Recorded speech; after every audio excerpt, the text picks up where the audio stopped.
এই যে শোনো, আমাকে হয়তো বাংলাদেশ টপ ওয়ানের মতো লাখ লাখ মানুষ ভালোবাসে না, তবে হ্যাঁ, আমি কখনোই নাইম আলমের মতো তোমার জীবন থেকে হারিয়ে যাব না। মিস্টার টিপুলারের ফেস রিভিল দেখার জন্য মানুষ যেমন দিনের পর দিন অপেক্ষা করে আছে, আমিও তোমাকে একটা নজর দেখার জন্য বছরের পর বছর অপেক্ষা করে যাব। ইটস কাব্য যেমন নিজের বউকে ছাড়া অন্য কোনো মেয়ের দিকে তাকায় না, ঠিক তেমনি আমিও কখনো তুমি ছাড়া অন্য কোনো মেয়ের দিকে তাকাবো না।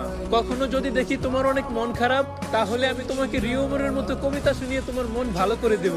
যদি তাতেও তোমার মন ভালো না হয়, তাহলে আমি তোমাকে ফোরেক্স তাহমিদের মতো মজার মজার গল্প শুনিয়ে তোমার মুখে হাসি ফোটাবো।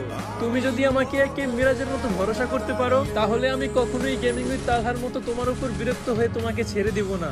হাজার হাজার গেমিং ক্রিয়েটরের যেমন স্বপ্ন যে তার গেমারিতে একটা বিবেস থাকবে, ঠিক তেমনি আমারও স্বপ্ন আমার ঘরে তুমিই আমার বউ হয়ে থাকবে।